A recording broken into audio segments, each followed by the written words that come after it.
느헤미야 9장 1절부터 6절까지 말씀 보겠습니다. 느헤미야 9장 1절부터 6절까지의 말씀입니다. 오늘 본문은 굉장히 짧습니다. 보통 느헤미야 본문이 굉장히 길었는데 원래는 오늘 9장 전체를 하려고 그랬는데 말씀을 준비하다 보니까 6절까지만 해도 오늘 설교 분량이 충분히 나오는 것 같아서 6절까지만 본문으로 정했습니다. 제가 읽어드리겠습니다.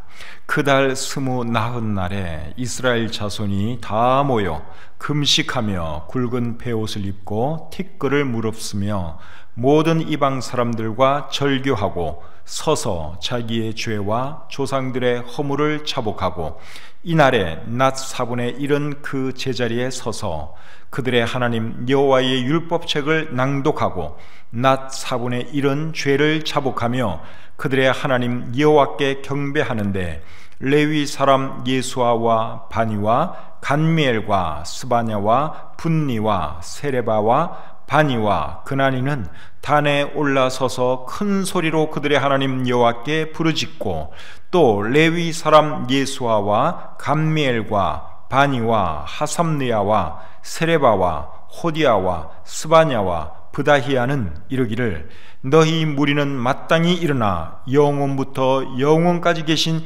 너희 하나님 여호와를 송축할지어다. 주여 주의 영화로운 이름을 송축하올 것은 주의 이름이 존귀하여 모든 송축이나 찬양에서 뛰어남이니이다. 오직 주는 여호와시라. 하늘과 하늘들의 하늘과 1월 성신과 땅과 땅 위의 만물과 바다와 그 가운데 모든 것을 지으시고 다 보존하시오니 모든 천군이 주께 경배하나이다. 아멘. 하나님 아버지, 저희들을 구원해 주시고 하나님의 자녀 삼아 주신 것 감사합니다.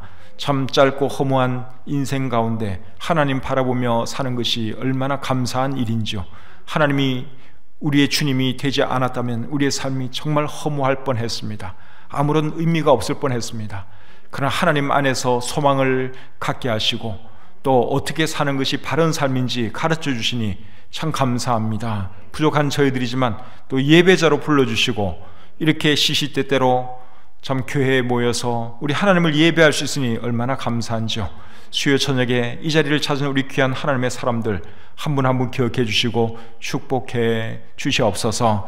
코로나로 인하여 참 모임 갖기에 어려운 때를 우리가 살아가고 있지만 그래도 우리 성도님들에게 하나님 사랑하는 마음과 예배 사랑하는 마음과 모이기를 힘쓰는 마음을 더 강하게 부어주셔서 코로나 상황이지만 그래도 참 교회가 부흥하고 새로운 영혼들이 더해지고 우리 성도님들의 믿음이 자랄 수 있도록 하나님 은혜 내려 주시옵소서. 부족한 종이 말씀을 들고 섰습니다. 오늘 이 말씀이 우리 모두에게 도전이 되게 하시고 또 새로운 삶의 지표가 되게 해 주시옵소서. 감사드리며 예수님의 이름으로 기도드립니다. 아멘. 자리에 앉겠습니다. 오늘은 느헤미야 9장 1절부터 6절까지 말씀을 본문으로 해서 하나님을 송축할지어다 이런 제목으로 말씀드리기를 원합니다. 성경을 읽다 보면 이스라엘 백성들이 참 어리석다는 생각이 들 때가 있습니다. 언제 그런 생각이 드는가 하면 이스라엘 백성들이 불평하고 원망하고 불순종할 때 그런 생각이 들지요.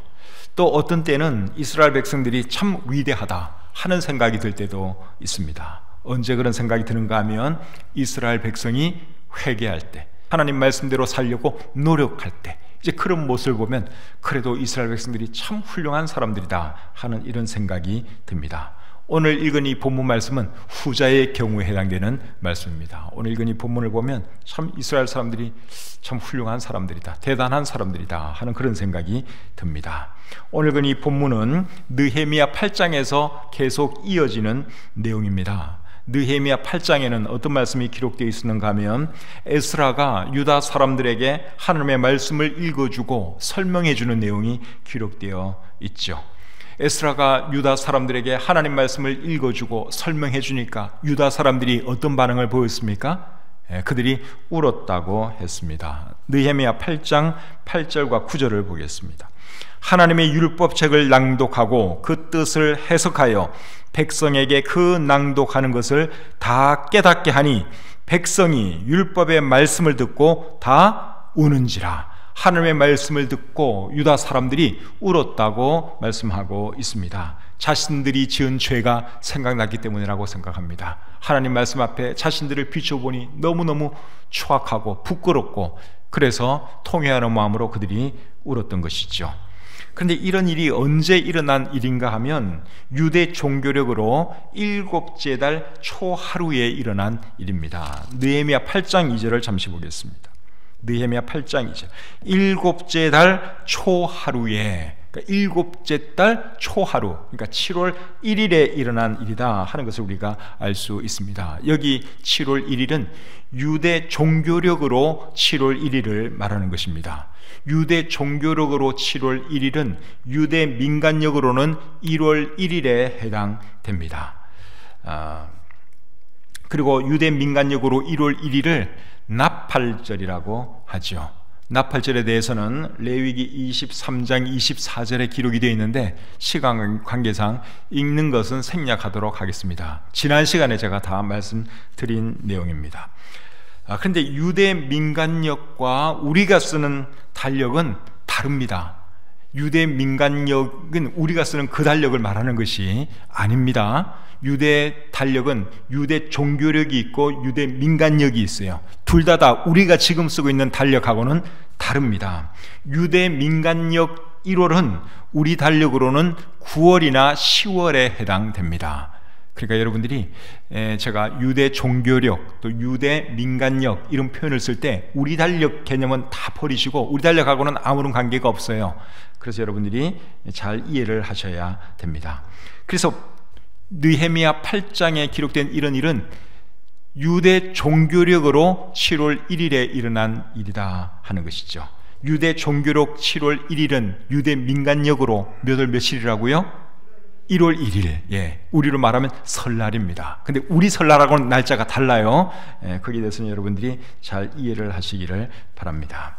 그리고 느헤미야 8장에 보시면 이제 유다 사람들이 하나님 말씀에 순종해서 초막절을 지키는 내용도 기록이 되어 있는데 그 내용은 오늘 본문 바로 앞부분에 기록이 되어 있습니다. 하나님 말씀에서 초막절을 지키라 하니까 그 사람들이 또 하나님 말씀대로 초막절을 지킵니다. 초막절은 언젠가 하면 유대 종교력으로 7월 15일부터 21일까지입니다. 레위기 23장 34절을 보시면 여러분들이 알 수 있습니다. 그런데 이 초막절은 7일 동안 지키는 절기예요. 그리고 이 7일간의 초막절이 끝나면 그 다음 날이 또 무슨 날인가 하면 거룩한 대회로 모이는 날입니다. 거기에 대해서는 레위기 23장 36절에 기록이 되어 있는데 한번 보도록 하겠습니다. 레위기 23장 36절입니다. 이래 동안에 너희는 여호와께 화제를 드릴 것이요. 여기 말하는 이래 동안 7일 동안은 그 초막절 기간을 말하는 것입니다. 초막절은 7일 동안 지키는 절기예요. 그 이래 동안에 너희는 여호와께 화제를 드릴 것이요 8째 날에는 너희는 성회로 모여서 여호와께 화제를 드릴지니 이는 거룩한 대회라. 너희는 어떤 노동도 하지 말지니라. 그러니까 7일 동안의 초막절이 지나면 그 다음 날이 무슨 날이냐? 거룩한 대회로 모이는 날입니다. 그리고 거룩한 대회로 모이는 그 날은 7월 며칠이 되겠습니까? 7월 22일이 되는 것이죠. 왜냐하면 초막절이 7월 15일부터 21일까지라 그랬으니까 그 다음 날 8째 날이 거룩한 대회로 모이는 날이에요. 그래서 7월 22일이 되는 거죠.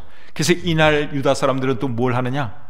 거룩한 대회로 큰 집회를 열고 하나님을 찬양하고 하나님께 예배드리고 하나님 말씀을 듣고 이제 그런 일을 하는 것이죠. 근데 오늘 본문에 기록된 이 말씀은 언제 일어난 일인가 하면 거룩한 대회로 모인 다음 날 일어난 일입니다. 자, 본문 1절을 보겠습니다. 그달 29날에, 여기서 말하는 그달은 7째 달을 말하는 것입니다. 그리고 29날은 며칠입니까? 29날은 24일이에요. 29일이 아니에요. 저는 순간적으로 29날을 29일로 제가 착각을 했어요. 이게 제가 그만큼 무식해요. 근데 영어 성경 보니까 이게 24일이네. 그래서 그렇지. 나흘이 사잖아, 그죠? 나흘 하면 나흘날은 이것도 29날은 29일 같은데 24일입니다. 그러니까 대회로 모이는 날이 7월 22일이니까 오늘 이 본문은 다음 날 7월 24일에 일어난 일이다 하는 것을 우리가 알 수 있죠. 그날 유다 사람들이 무엇을 했느냐? 1절 2절 보겠습니다. 그달 29날에 이스라엘 자손이 다 모여 금식하며 굵은 베옷을 입고 티끌을 무릅쓰며 모든 이방 사람들과 절규하고 서서 자기의 죄와 조상들의 허물을 자복하고. 그래서 이 사람들이 뭘 했는가 하면 금식하고 베옷을 입고, 베옷은 이제 슬픔을 표시할 때 입는 옷이 베옷이죠. 티끌을 뒤집었을 때도 슬픔을 나타낼 때, 이제 고통을 표현할 때 티끌을 뒤집어 쓰는 그런 풍습이 유대 사람들에게는 있습니다. 그리고 이방 사람들과 절규했다 그랬어요. 그리고 자기의 죄와 조상들의 허물을 하나님께 자복했다.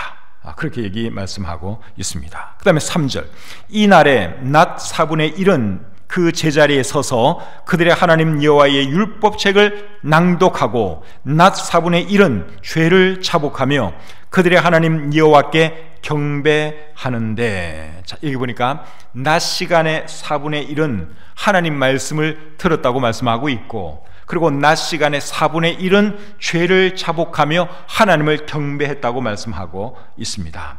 낮 시간을 12시간이라고 생각을 하면, 낮이 12시간, 밤이 12시간으로 우리가 계산하면 낮 12시간에 4분의 1은 몇 시간입니까? 3시간이죠. 그러니까 3시간 동안은 하나님 말씀을 듣는 거예요.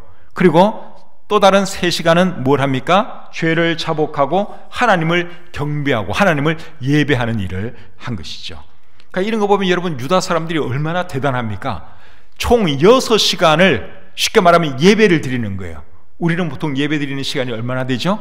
1시간 조금 더, 그거잖아요. 근데 이 유다 사람들은 6시간 동안 하나님 말씀을 듣고 하나님을 찬양하고 죄를 회개하고 그렇게 했다는 거예요. 6시간 동안. 대단하죠? 이번 주일날 우리가 6시간을 예배를 여기서 드린다고 한번 생각을 해보세요. 제가 설교를 한 3시간 하고, 3시간 할 것도 없는데 제가 설교를 3시간 하고 찬양을 2시간 부르고 그리고 1시간 동안 우리가 뜨겁게 기도한다고 한번 생각을 해보세요. 제가 볼 때 그 6시간 다 자리 지킬 사람 반도 안 될 것 같습니다. 10분의 1도 안 될 것 같아요. 저부터도 못 견딜 것 같습니다. 그런데 유다 사람들은 6시간을 그렇게 되는 거예요. 하나님 말씀을 3시간 들었어요. 그리고 또 다른 3시간은 하나님을 경배하고 죄를 자복하는 그런 시간을 그들이 가졌다는 것입니다. 그리고 또 느헤미야 8장 3절을 보시면, 느헤미야 8장 3절을 보시면 이런 말이 있죠. 스문 앞 광장에서 새벽부터 정오까지 남자나 여자나 알아들을 만한 모든 사람 앞에서 읽음에 뭇백성이 그 율법책에 귀를 기울였는데, 여기도 보면 새벽부터 정오까지, 새벽 6시부터 정오 12시까지 하면 몇 시간입니까? 이것도 6시간이죠?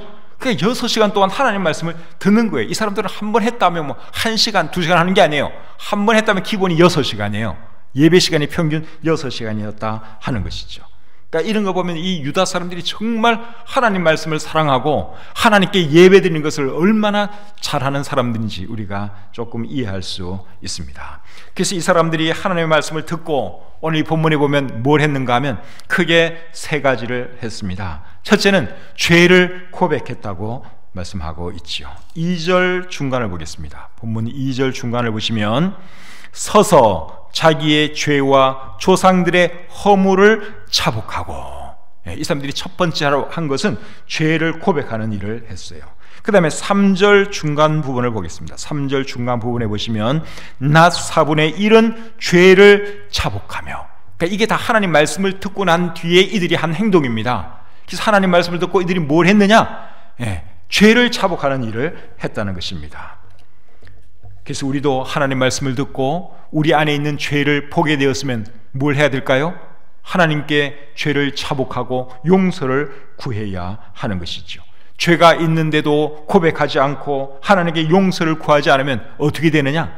이제 하나님과 거리가 점점 멀어질 수밖에 없습니다. 이사야 59장 1절 2절에 보시면 이런 말씀이 있습니다.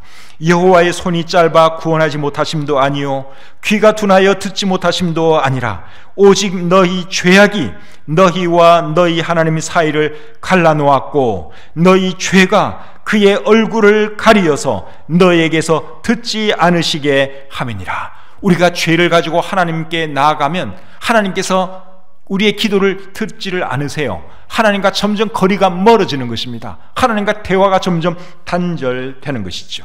또 이사야 1장 15절은 이렇게 말합니다. 너희가 손을 펼 때에 내가 내 눈을 너희에게서 가리고 너희가 많이 기도할지라도 내가 듣지 아니하리니 이는 너희의 손에 피가 가득함이라. 우리의 손에 피가 가득하고 우리에게 죄악이 가득하면 하나님께서 우리의 기도를 듣지 않을 것이라고 말씀하고 있습니다. 하나님과의 관계가 점점 나빠질 수밖에 없는 것이죠. 그러나 우리가 하나님 말씀을 듣고 하나님께 우리의 죄를 고백하면, 그리고 하나님께 용서를 구하면 하나님은 어떻게 해주시죠? 우리의 죄를 용서해 주십니다. 잠언 28장 13절에 이렇게 기록을 하고 있습니다. 자기의 죄를 숨기는 자는 형통하지 못하나 죄를 자복하고 버리는 자는 불쌍히 여김을 받으리라. 죄를 자복하면 하나님께서 용서해 주십니다. 시편 32편 5절은 또 이렇게 말을 하죠.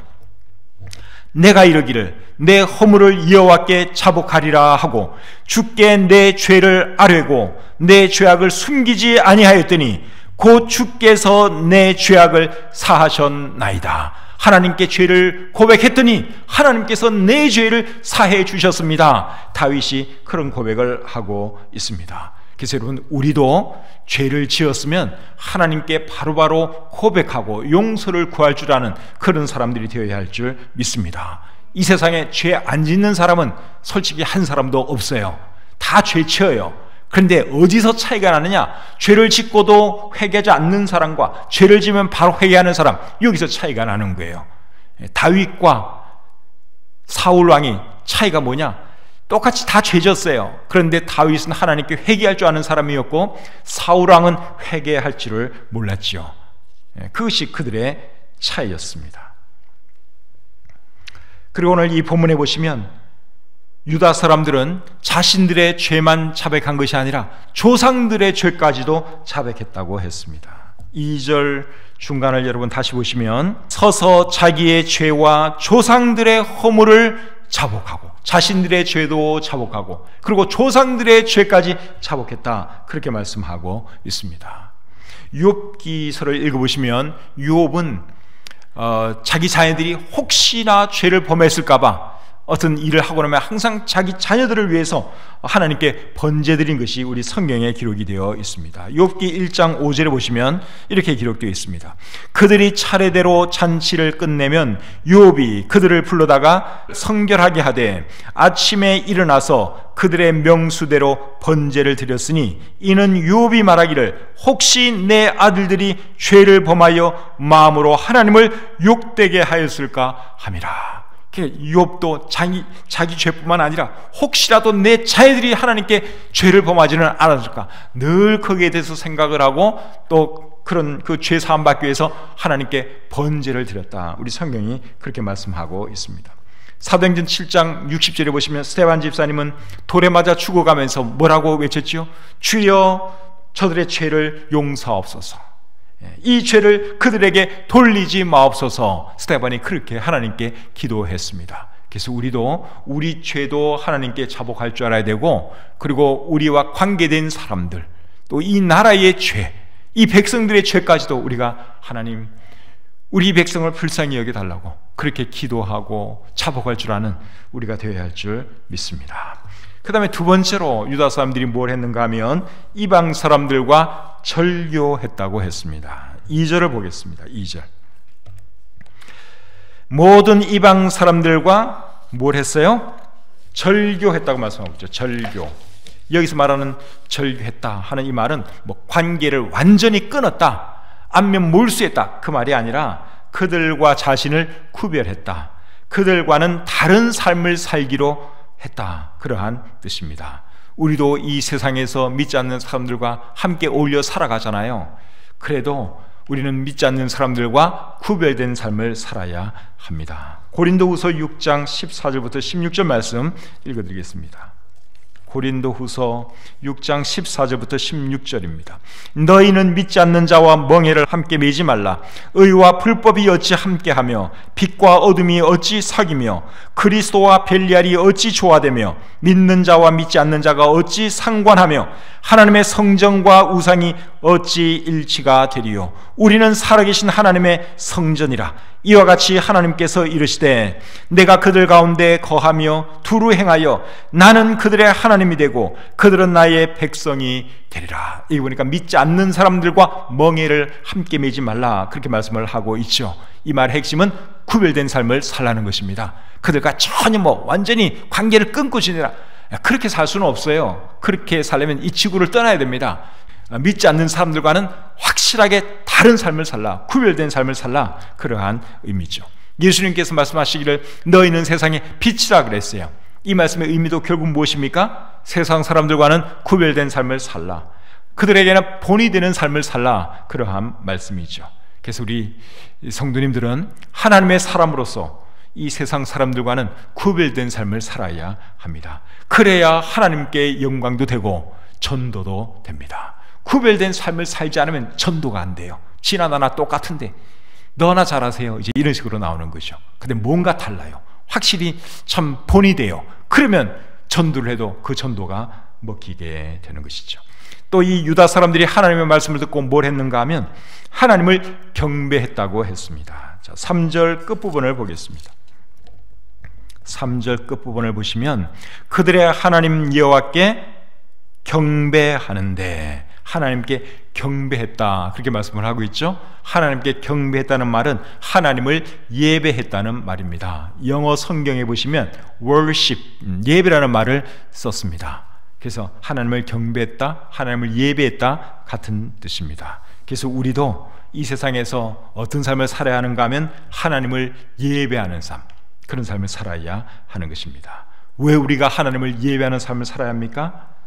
하나님께서 우리의 예배를 받기 위해서 우리를 창조하셨기 때문에 그렇죠. 이사야 43장 21절 말씀은 이렇게 말합니다. 이 백성은 내가 나를 위하여 지었나니 나를 찬송하게 하려 함이니라. 하나님께서 왜 우리를 지으셨느냐? 우리의 찬송을 받기 위해서, 우리의 예배를 받기 위해서 지으셨어요. 또 하나님께서 저와 여러분들을 구원해 주신 목적도 마찬가지입니다. 우리의 예배를 받기 위해서 하나님은 저와 여러분들을 구원해 주셨습니다. 시간 관계상 읽지는 않지만 에베소서 1장 5절과 6절을 보시면 하나님께서 예배 받으시기 위해서, 찬송 받기 위해서 우리를 구원해 주셨다 하는 말씀이 거기에 나옵니다. 그리고 하나님이 찾으시는 사람도 여러분 결국 어떤 사람입니까? 영과 진리로 예배하는 사람을 하나님께서 찾고 계시지요. 요한복음 4장 23절을 보시면 아버지께서는 자기에게 이렇게 예배하는 자들을 찾으시느니라, 그렇게 말씀하고 있습니다. 이렇게는 어떻게를 말하는 거예요? 영과 진리로 예배하는 자들, 그런 사람들을 말하는 거예요. 그런 사람들을 하나님이 찾고 계신다, 그렇게 말씀하고 있습니다. 그래서 우리가 여러분 예배 생활을 정말 잘해야 됩니다. 신앙생활에서 제일 중요한 게 뭐냐? 성경 읽는 것도 중요하고 전도하는 것도 중요하고 봉사하는 것도 중요하고 중요한 게 정말 많아요. 그런데 신앙생활에서 제일 중요한 거 딱 하나만 꼽으라면 그것은 예배입니다. 하나님께 예배 드리는 거예요. 교회에서 제일 중요한 사역이 뭘까요?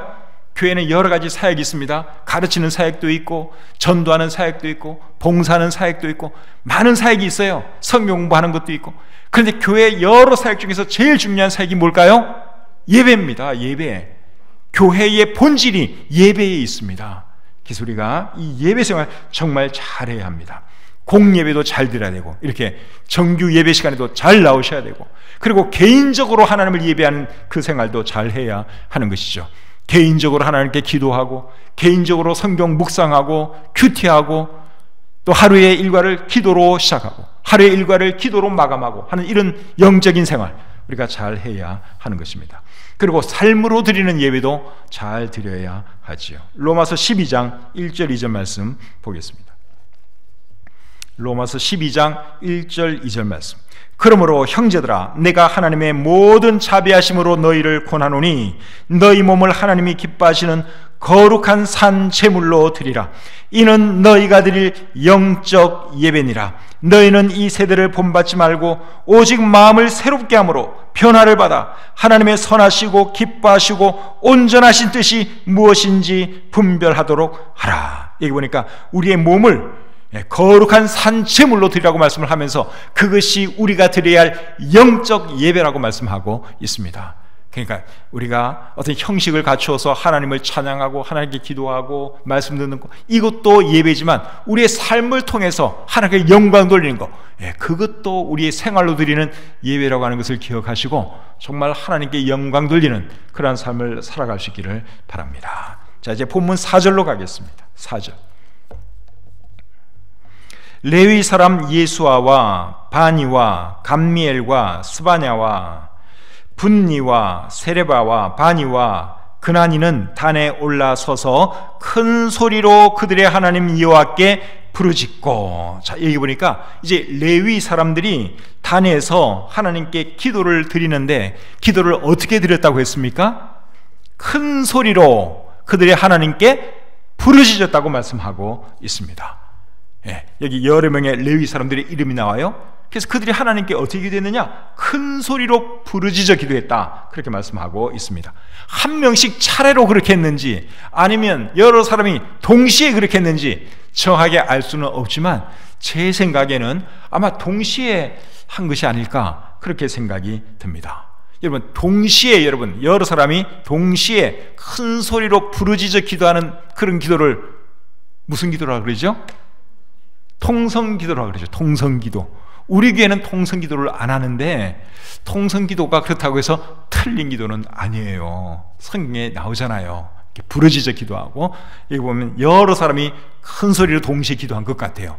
우리가 알고 있는, 쉽게 말하는 통성기도를 그들이 했다고 생각을 합니다. 그래서 우리는 통성기도 안 해요. 우리 교회의 문화, 우리 교회의 또 습관, 여기에 따라서 우리는 이제 조용히 묵상기도 하는 걸 우리는 선호하는 교회인데, 또 어떤 교회는 또 통성기도를 선호하는 교회도 있어요. 거기에 대해서 어느 것이 옳고 어느 것이 그러다 절대로 그렇게 말할 수가 없습니다. 기도의 형태는 교회 문화예요. 그리고 그 사람들이 어떤 정서와 관계된 것이고, 이렇게 해도 하나님은 받으시고 저렇게 해도 하나님은 받으십니다. 이해가 되시죠? 그러니까 내가 하는 거는 옳고 내가 하는 거는 성경적이고 다른 교회 사람들이 하는 거는 좀 문제가 있다, 그런 생각 가지시면 안 돼요. 그러니까 우리가 마음을 좀 이렇게 넓게 가질 필요가 있습니다. 그런데 이 통성기도에는 장점도 있고 단점도 있어요. 묵상기도도 마찬가지예요. 통성기도의 장점은 뭐고 단점은 뭘까요? 통성기도의 장점은 집중이 잘 돼요. 통성기도 하면서 졸 수는 없어요. 근데 묵상기도 하다 보면 졸 때도 있잖아요. 생각이 멍해가지고 그냥 아무 소리도 안 하고 그냥 그럴 때 있죠. 근데 통성기도 하면 그런 일 절대로 안 일어나요. 근데 또 통성기도의 단점은 뭡니까? 다른 사람에게도 방해를 할 수가 있어요. 다른 사람은 좀 또 이렇게 좀 생각을 하면서 기도를 하기 원하는데 옆에서 막 시끄럽게 기도하면 이 사람이 방해를 받잖아요. 그러니까 이런 장단점은 다 있다 하는 것이죠. 그러니까 상황에 따라서 통성기도하는 분위기다, 그럼 통성기도하는 게 맞아요.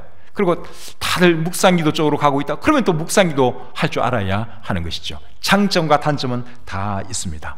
통성기도와 묵상기도의 중간 형태도 있어요.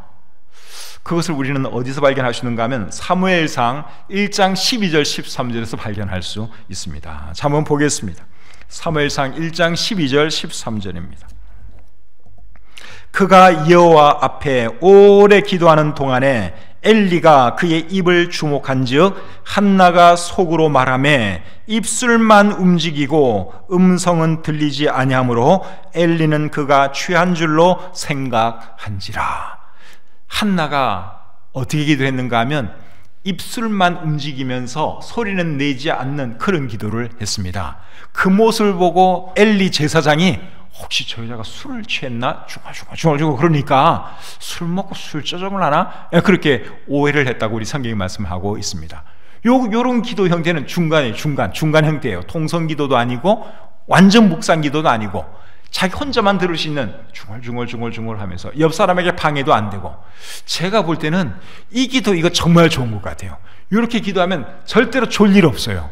그리고 옆 사람에게 방해도 안 돼요. 그러니까 옆 사람에게 들리지 않게 하는 거지, 자기만. 아까 우리가 기도할 때 이런 비슷하게 했죠.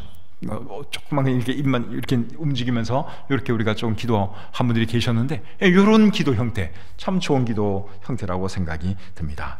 그래서 기도의 방식은 제가 이렇게 보니까 크게 세 가지가 있는 것 같아요. 묵상기도, 통성기도, 그리고 한나가 했던 입술만 움직이는 기도. 다 좋은 기도예요.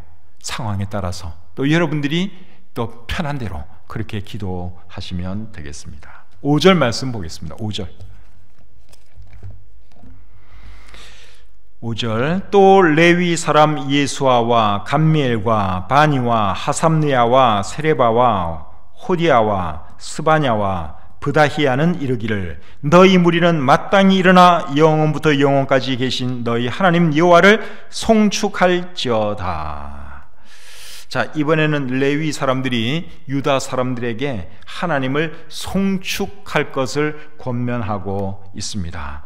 송축하다 하는 이 말은 세상에서는 잘 안 쓰는 말인데, 송축하다라는 말을 국어 사전에 찾아보면 경사를 기리고 축하하다 이렇게 나와 있고, 성경 낱말 사전에는 하나님 앞에 몸과 마음을 바쳐 감사와 찬양을 드리다 이렇게 나와 있습니다. 근데 영어 성경에는 송축하다 하는 이 단어가 영어 단어로 뭔가 하면 bless예요. bless. 하나님을 송축하다 하는 말은 bless God이에요. 근데 bless는 우리가 알기로는 축복하다라는 뜻 아니에요. 근데 사람이 하나님을 축복할 수는 없어요. 근데 어쨌든 영어 표현은 bless라는 단어를 쓰고, 그 말을 우리 성경에서는 송축이라는 말을 쓰고 있습니다. 쉽게 말하면 찬양하다, 찬양하라, 그러한 말씀으로 이해하시면 크게 틀리지 않습니다. 5절 하반절 계속 보겠습니다. 주여, 주의 영화로운 이름을 송축하올 것은 주의 이름이 존귀하여 모든 송축이나 찬양에서 뛰어남이니이다. 이제 5절 하반절부터 오늘 본문 9절, 느헤미야 9장 거의 마지막 절 해당되는 37절까지는 이제 하나님을 직접 찬양하는 그런 내용들이에요. 5절 중간부터 느헤미야 9장 끝절까지가 하나님을 찬양하는 그런 내용들입니다. 그런데 영어 성경으로 이 5절 이하를 쭉 보시면 하나님을 You라고 표현하고 있어요. You. 그리고 NASB나 킹 제임스 성경은 Thou라는 말은 THOU는 You라고 하는, 당신이라고 하는 그 말의 고형이에요. 이제 옛날에 킹 제임스는 굉장히 오래된 영어를 썼죠. 1611년도에 나온 게 킹 제임스 성경이니까 그때는 You라는 그 단어는 있었는지 없었는지 잘 모르겠는데 Thou라는 말을 썼어요. 당신 하면 Thou. 요새는 이제 그게 You예요. 그러니까 어쨌든 2인칭 단수 명사를 쓴다는 거예요. 하나님에 대해서 You, 하나님, You, 당신 이렇게 쓰고 있는데, 우리나라에서 나온 성경들은 개역 개정판을 위시해서 대부분이 다 그냥 주, 당신의 말을 쓰지를 않아요. 근데 그냥 주님 이제 이런 개념으로 쓰고 있죠. 그래서 제가 궁금해서 히브리 성경에는 과연 어떻게 되어 있나? 제가 히브리어를 신학교 다닐 때 배웠는데 제가 그렇게 히브리어를 능통하게 잘하는 사람은 아니에요. 근데 이제 히브리어 이렇게 보니까 히브리어 성경에는 여호와 또 그리고 당신 이런 말이 막 함께 나옵니다. 그런데 이제 우리나라 성경들은 당신의 말을 우리 언어 문화상 이게 우리는 하나님한테 당신 이런 표현을 쓸 수 있는 그런 언어 구조가 아니에요. 그래서 거의 다 그냥 주 또는 여호와 이렇게 이제 번역을 했고, 영어 성경은 그냥 당신이라는 말을 써서 번역을 했다고 하는 것입니다. 이런 차이는 어디서 오느냐? 언어 차이예요. 언어의 차이, 문화 차이에서 오는 것입니다. 우리나라에서는 부모에게 당신이라는 말을 씁니까? 안 씁니까? 안 쓰죠. 어머니 사랑합니다, 아버지 사랑합니다 이렇게 어떤 다른 단어를 써가지고 우리가 뭐 사랑합니다, 존경합니다 이러지, 선생님 사랑합니다 그렇잖아요. 당신의 말을 우리는 안 써요. 우리나라 언어 구조상. 근데 영어에서는 부모에게도 you라는 말을 써요. Father, I love you. 아버지, 나는 당신을 사랑합니다. Mother, I love you. you라는 말을 쓰잖아요. 이게 이제 언어 구조가 그래요. 우리는 주어를 많이 생략할 때도 굉장히 많습니다. 우리나라 언어는. 근데 영어는 하여간에 주어, 또 목적어 이런 게 분명하게 이렇게 쓰지요. 그러다 보니까 하나님에 대해서도 이제 똑같이 적용이 되는 거예요. 그래서 우리나라 사람들은 하나님께 기도할 때 당신이라고 거의 안 쓰지요. 그런데 미국 사람들은 기도하면서 하나님, 내가 당신을 사랑합니다. 당신의 이름을 높여드립니다. you라는 말을 굉장히 많이 써요. 이 언어 구조가 그래요. 우리나라는 윗사람에게는 당신의 말을 쓸 수가 없어요. 우리나라는 하나님, 하나님을 사랑합니다 이렇게 쓰지, 하나님 당신을 사랑합니다. 실제로 어른이 여기 있다면, 아버지나 선생님이나 뭐 노부모님이 계시면 당신의 말을 안 쓰죠.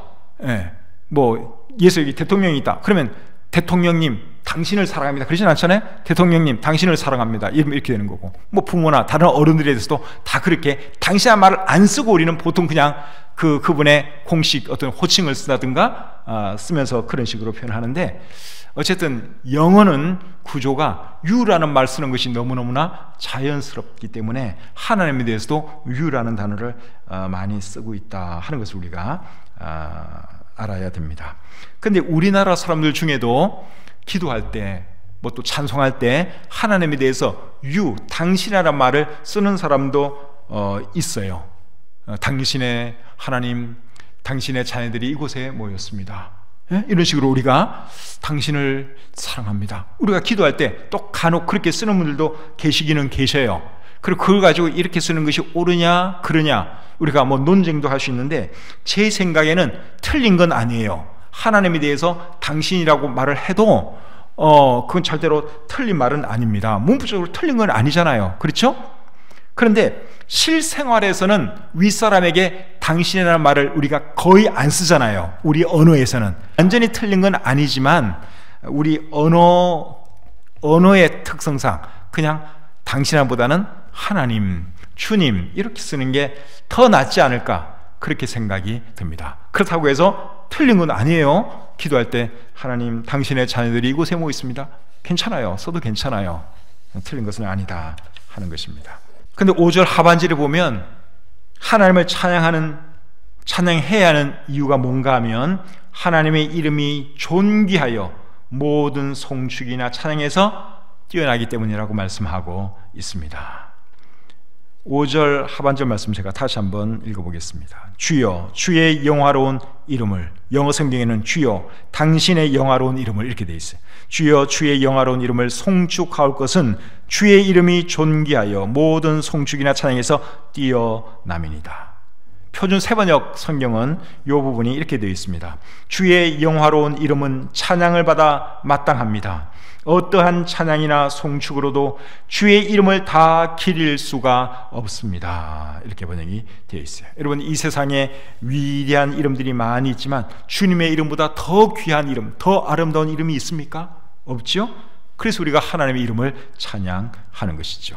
그리고 우리는 성부 하나님과 함께 성자 하나님, 즉 예수님도 찬양해야 합니다. 예수님께서 예루살렘에 입성하실 때 사람들이 예수님을 찬송하리로다 주의 이름으로 오시는 왕이여 그러면서 예수님을 찬양했을 때 종교 지도자들이 듣기 싫어가지고 예수님에게 당신의 제자들을 책망하소서 그렇게 말을 하지요.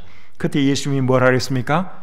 내가 너희에게 말하노니 만일 이 사람들이 침묵하면 돌들이 소리 지르리라 그렇게 말씀을 했어요. 그래서 우리는 성부 하나님도 찬양하고 동시에 성자 하나님 예수님도 찬양해야 하는 것입니다. 자, 이제 마지막으로 6절입니다. 6절. 오직 주는 여호와시라. 하늘과 하늘들의 하늘과 일월 성신과 땅과 땅 위의 만물과 바다와 그 가운데 모든 것을 지으시고 다 보존하시오니 모든 천군이 주께 경배하나이다. 6절에 보니까 오직 주는 여호와시라 이렇게 되어 있는데, 영어 성경에는 이 부분이 어떻게 되어 있느냐, 오직 당신만이 주이시라 이렇게 되어 있습니다. 당신이라는 말을 쓰고 있습니다. 근데 이 말씀에 의하면 우리 주님은 어떤 분이십니까? 천지와 우주 만물을 창조하시고 보존하시는 분이시죠. 그리고 그 사실로 인하여 모든 천군이 주께 경배한다고 말씀하고 있습니다. 여기 천군이라고 번역된 이 말은 표준 세번역 성경과 공동 번역에서는 하늘의 별들이라고 번역을 해놨고 우리말 성경에서는 하늘의 만물이라고 번역을 해놨습니다. 영어 성경들을 제가 찾아보니까 우리 개역 개정판 성경처럼 천군의 개념으로 번역을 해놨습니다. 그러니까 제가 볼 때는 이게 천군이 맞는 것 같아요. 그래서 뭐 천군 또는 하늘의 별들, 하늘의 만물, 그런 것들이 주님께 경배합니다. 이렇게 되어 있는 것이죠. 하나님은 우주 만물의 창조주이시고 주인이 되는 분이니까 우리도 하나님을 찬양해야 하는 것입니다. 자, 오늘 본문을 통해서 배운 교훈 정리 한번 해보겠습니다. 죄가 있으면 어떻게 된다고요? 하나님께 자백해야 된다. 그리고 믿지 않는 사람들과 어떤 삶을 살아야 합니까? 구별된 삶을 살아야 하고, 그리고 하나님을 찬양하고 하나님을 예배하는 삶을 우리가 살아야 한다 하는 교훈을 오늘 이 본문을 통해서 배웠습니다. 들은 말씀 잘 기억하시고 그렇게 살아가시는 저와 여러분들이 되었으면 좋겠습니다.